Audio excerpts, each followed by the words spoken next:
Assalamualaikum warahmatullahi wabarakatuh. Innal hamdalillah nahmaduhu wa nasta'inuhu wa nastaghfiruh wa na'udzu billahi min shururi anfusina wa sayyiati a'malina. من يهده الله فلا مضل له ومن يضلل فلا هادي له وأشهد أن لا إله إلا الله وحده لا شريك له وأشهد أن محمدا عبده ورسوله. يا أيها الذين آمنوا اتقوا الله حق تقاته ولا تموتن إلا وأنتم مسلمون. يا أيها الناس اتقوا ربكم الذي خلقكم من نفس واحدة وخلق منها زوجها وبث منهما رجالا كثيرا ونساء واتقوا الله الذي تساءلون به والأرحام إن الله كان عليكم رقيبا. يا أيها الذين آمنوا اتقوا الله وقولوا قولا سديدا يصلح لكم أعمالكم ويغفر لكم ذنوبكم ومن يطع الله ورسوله فقد فاز فوزا عظيما. أما بعد فإن أصدق الحديث كلام الله وخير الهدي هدي محمد صلى الله عليه وعلى آله وسلم وشر الأمور محدثاتها فإن كل محدثة بدعة وكل بدعة ضلالة وكل ضلالة في النار. معاشر المسلمين جماعة جمعة رحمني ورحمكم الله. Ingatlah bahwasanya kehidupan dunia, negeri dunia yang sedang kita tinggali ini adalah darul ibtila wal imtihan. Negeri di mana kita diuji oleh Allah Subhanahu wa taala dengan beragam ujian. Terlebih seseorang yang telah menyatakan beriman, menyatakan asyhadu an la ilaha illallah wa anna muhammadar rasulullah, pasti dia akan diuji oleh Allah Subhanahu wa taala. Sebagaimana di dalam surat Al-Ankabut ayat yang pertama dan kedua, Allah Subhanahu wa taala berfirman, Alif Lam Mim.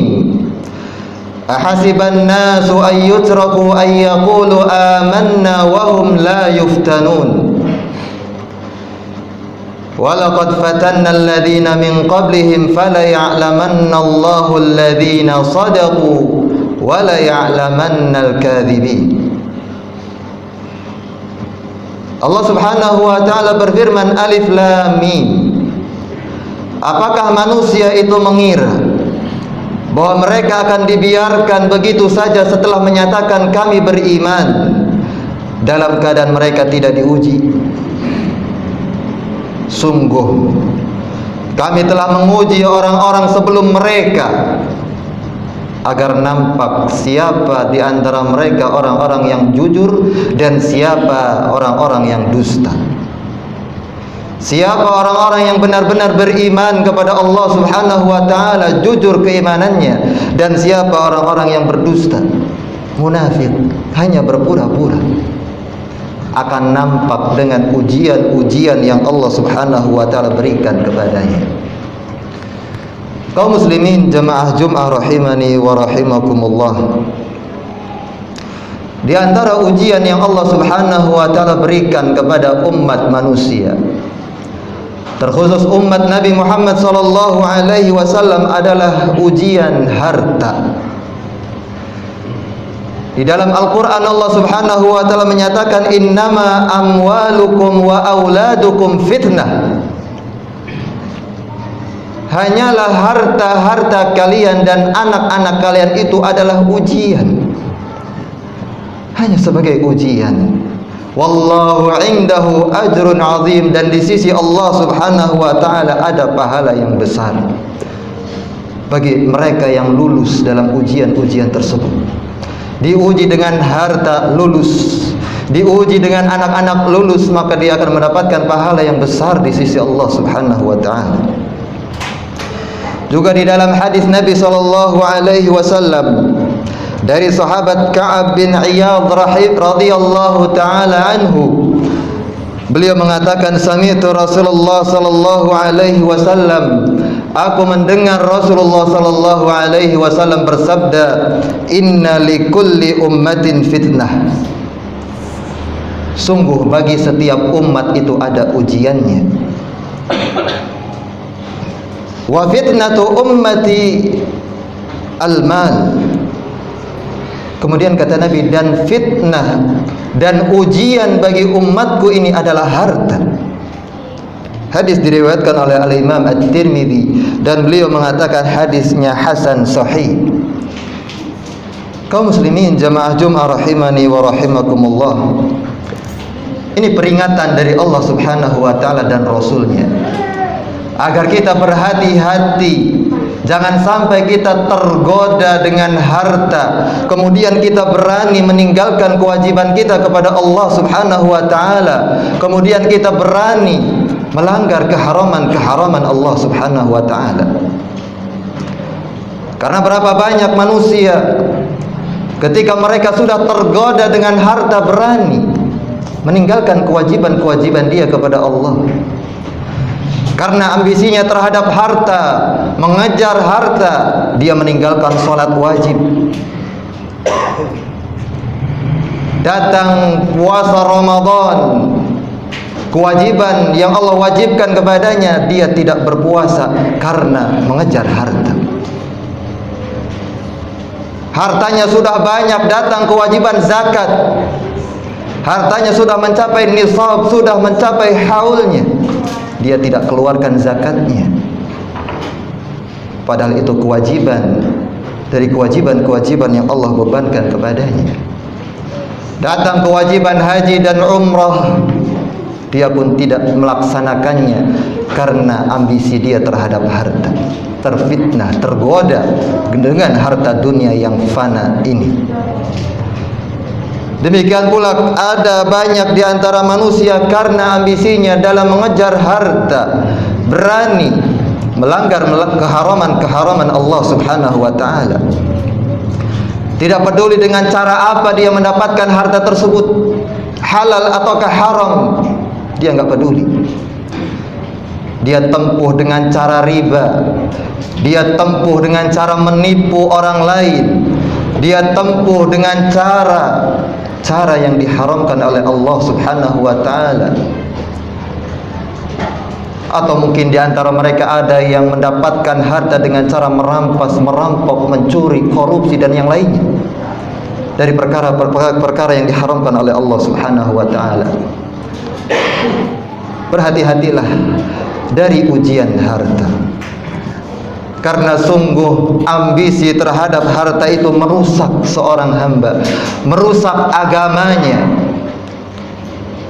Sebagaimana dikhabarkan oleh Nabi sallallahu alaihi wasallam di dalam hadis Ka'ab bin Malik radhiyallahu anhu yang diriwayatkan oleh Imam At-Tirmidzi, juga beliau mengatakan hadisnya hasanun sahih, bahwa Rasulullah sallallahu alaihi wasallam mengatakan, "Madzibani ja'i'ani ursila fi ghanamin bi afsada biha atau bi afsada laha min hirsil mar'i 'alal mali wasyarafi lidinihi." Kata Nabi sallallahu alaihi wasallam, tidaklah dua ekor serigala yang lapar yang dilepaskan kepada seekor kambing, sungguh itu tidak lebih merusak daripada ambisi seseorang terhadap harta dan kedudukan. Itu akan lebih merusak agamanya. Bisa kita bayangkan bagaimana keadaan kambing tersebut, yang dia seorang diri, kemudian datang kepadanya dua ekor serigala yang lapar. Pasti akan hancur, dicabik-cabik, mungkin tidak tersisa kecuali tulang dan bulunya. Rusak, hancur, binasa. Itu ketika dua ekor serigala lapar kemudian dilepaskan kepada seekor kambing yang sendirian. Dan ternyata kata Nabi SAW, ambisi seseorang terhadap harta dan kedudukan itu lebih merusak agama seseorang. Sebagaimana tadi digambarkan, berani meninggalkan kewajiban-kewajiban kepada Allah, berani melanggar keharaman-keharaman yang Allah Subhanahu wa ta'ala haramkan atasnya, sehingga rusaklah agama dia, hancur, binasa. Kaum muslimin jamaah Jumat rahimani wa rahimakumullah. Padahal Nabi SAW tidak mengkhawatirkan kefakiran atas umatnya. Justru yang dikhawatirkan oleh Nabi SAW adalah dibukakannya perkara-perkara dunia kepada umatnya. Di dalam hadis yang diriwayatkan oleh Al-Imam Bukhari dan Muslim dari sahabat Amr bin Auf Al-Ansari radhiyallahu taala anhu, bahwasanya Rasulullah sallallahu alaihi wasallam ketika itu mengutus sahabat Abu Ubaidah Ibnul Jarrah ke negeri Bahrain untuk mengambil jizyah dari mereka, upeti dari orang-orang kafir yang ada di sana. Maka beliau datang ke Madinah membawa harta dari Bahrain, harta yang banyak. Maka berkumpullah orang-orang Ansar setelah mendengar bahwa Abu Ubaidah datang dari Bahrain membawa harta yang banyak.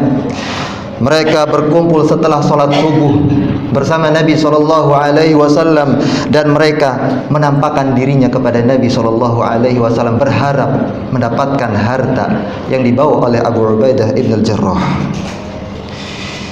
Maka melihat pemandangan seperti itu, Nabi SAW tersenyum dan kemudian mengatakan, "Adzunnukum sami'tum anna Abu Ubaidah qadima minal Bahrain atau bisyai'in minal Bahrain." Aku menduga kalian mendengar bahwa Abu Ubaidah telah datang membawa suatu harta dari Bahrain. Faqalu, maka para sahabat tadi mengatakan, "Ajal ya Rasulullah," benar wahai Rasulullah. Maka Nabi mengatakan, "Abshiru," bergembiralah kalian. "Wa amilu ma yasurrukum," dan silahkan kalian berharap, berangan-angan mendapatkan apa yang menggembirakan kalian. "Fa wallahi mal faqra akhsha alaikum," sungguh demi Allah bukan kefakiran yang aku khawatirkan menimpa kalian. Bukan kefakiran, bukan kemiskinan yang aku khawatirkan menimpa kalian. "Walakinni akhsha an tubsatad dunya alaikum," akan tetapi justru aku khawatir dibentangkannya perkara dunia kepada kalian, dilimpahkannya perkara-perkara dunia kepada kalian, harta dan yang lainnya. "Kama busitat ala man kana qablakum," sebagaimana pernah dilimpah ruahkannya perkara-perkara dunia, harta-harta dunia kepada orang-orang sebelum kalian. "Fatanafasuha kama yatanafasuha," sehingga kalian nanti akan berlomba-lomba untuk mendapatkan dunia tersebut sebagaimana mereka telah berlomba-lomba untuk mendapatkannya. "Fatuhlikukum kama ahlakatkum," hingga dunia itu akan membinasakan kalian sebagaimana dunia itu pula telah membinasakan orang-orang sebelum kalian. Ini yang dikhawatirkan oleh Nabi SAW menimpa umatnya.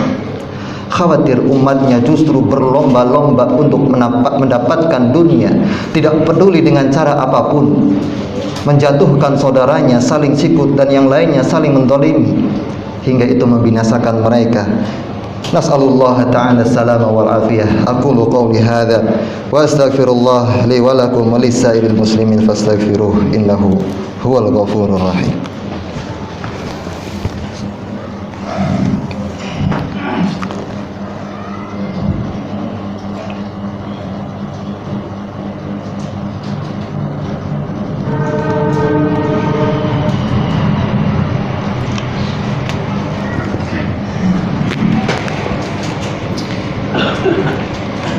Alhamdulillah,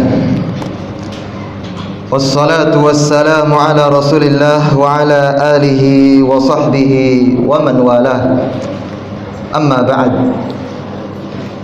Kaum muslimin jamaah Jumat rahimani wa rahimakumullah. Demikianlah tadi di antara bahayanya fitnah atau ujian dunia.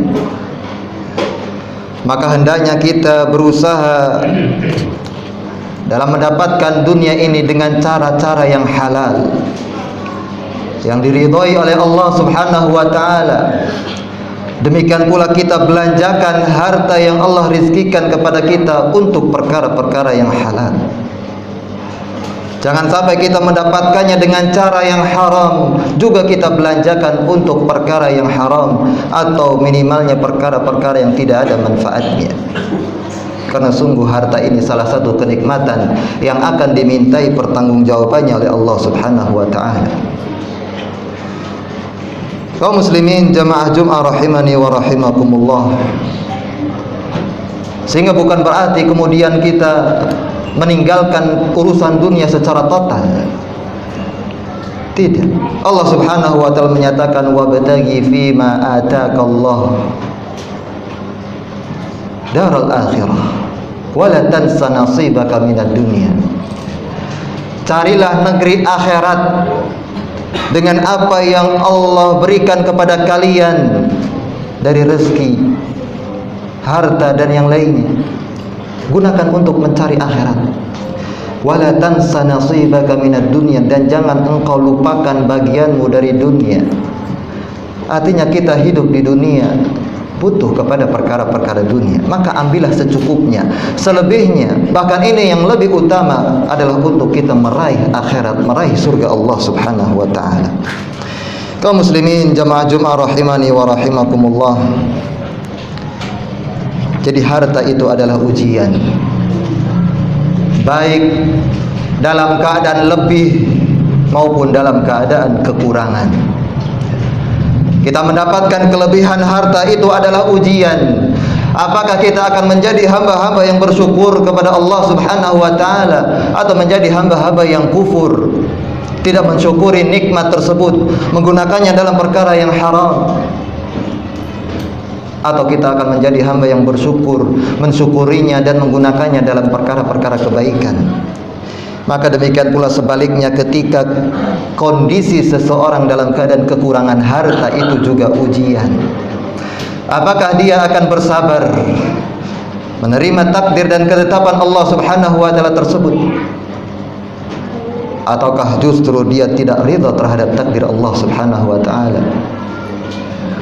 Dan keadaan seorang mukmin senantiasa di antara dua keadaan ini, syukur dan sabar. Rasulullah sallallahu alaihi wasallam mengatakan, ajaban li amril mukmin, sungguh menakjubkan urusan seorang mukmin itu. In asabathu sarra syakar fakana khairan lah. Kalau dia ditimpa kelapangan, maka dia bersyukur kepada Allah Subhanahu wa ta'ala, dan itu baik baginya. Wa in asabathu dharra, dan ketika dia ditimpa kesempitan, fasabara, maka dia sabar, fakana khairan lah, maka itu baik jadi untuknya. Sehingga kondisi seorang mukmin, baik dia dalam keadaan lapang maupun sempit, dia dalam keadaan kebaikan, karena dia sabar ketika dalam keadaan sempit dan syukur ketika dalam keadaan lapang. Dan sungguh Allah Subhanahu wa ta'ala menjanjikan keutamaan bagi orang-orang yang fakir kalau dia sabar, terus istiqamah di atas agama Allah Subhanahu wa ta'ala. Di dalam hadis Abu Hurairah radhiyallahu taala anhu, Rasulullah sallallahu alaihi wasallam mengabarkan tentang keutamaan orang-orang yang beriman, yang fakir, miskin, tapi dia istiqamah kokoh di atas keimanannya.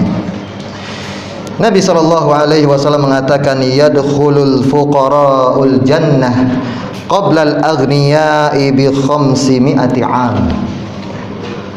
Orang-orang fakir, mereka akan masuk ke dalam surga sebelum orang-orang kaya dengan jarak 100 tahun lamanya. Didahulukan orang-orang fakir untuk memasuki surga, baru 100 tahun kemudian dipersilahkan orang-orang kaya untuk memasukinya. Ini keutamaan bagi orang-orang fakir yang miskin, yang mukmin, yang sabar di atas ketetapan Allah Subhanahu wa taala. Juga di dalam hadis Ibnu Abbas dan Imran bin Husain, Nabi sallallahu alaihi wasallam mengatakan, ittala'tul jannah, diperlihatkan kepadaku surga, fara'aitu aktsara ahliha al-fuqara, dan ternyata aku lihat kebanyakan penduduk surga itu dari kalangan orang-orang fakir. Wa tala'tu finnar, dan diperlihatkan kepadaku neraka, fara'aitu aktsara ahlihan nisa, dan ternyata kebanyakan penghuni neraka itu adalah para wanita. Disebutkan di dalam hadis yang lain, kenapa kebanyakan penduduk neraka itu adalah para wanita? Karena mereka banyak kufur, banyak mengingkari kenikmatan yang telah diberikan oleh suaminya. Juga di dalam hadis Usamah bin Zaid, Nabi mengatakan, umtu ala babil jannah, aku berdiri di pintu surga. Fakana ammata man dakhalaha al-masakin, dan ternyata kebanyakan yang memasuki surga itu adalah dari kalangan orang-orang miskin. Wa ashabul jaddi mahbusun, sementara orang-orang kaya itu tertahan dengan hartanya, dimintai pertanggungan jawaban terlebih dahulu terhadap harta-hartanya. Ghaira anna ashaban nar qad umira bihim ilan nar, hanya saja penduduk neraka itu sudah diperintahkan untuk memasuki ke dalam neraka. Artinya baik dari kalangan fuqara, masakin, maupun orang-orang kaya, kalau dia adalah penduduk neraka, maka sudah diperintahkan untuk masuk ke dalam neraka ketika itu. Sehingga sabarlah ketika kita diuji dengan kefakiran, kemiskinan, dan bersyukurlah ketika diuji dengan kelapangan harta, supaya kita menjadi hamba-hamba yang selamat di akhirat nanti, lulus dari ujian harta ini. Semoga Allah Subhanahu wa taala memberikan taufik kepada kita semuanya untuk bisa menghadapi berbagai macam ujian yang Allah berikan kepada kita. Allahumma inna nas'alukal huda wat-tuqa wal 'afafa wal ghina. Allahumma inna na'udzubika minal fitan ma dhahara minha wa ma batan. Rabbana atina fid dunya hasanah wa fil akhirati hasanah wa qina adzabannar. Wa sallallahu ala nabiyyina Muhammad wa ala alihi wa sahbihi wa sallam. Wa akhiru da'wana alhamdulillahi rabbil alamin wa aqimis shalah.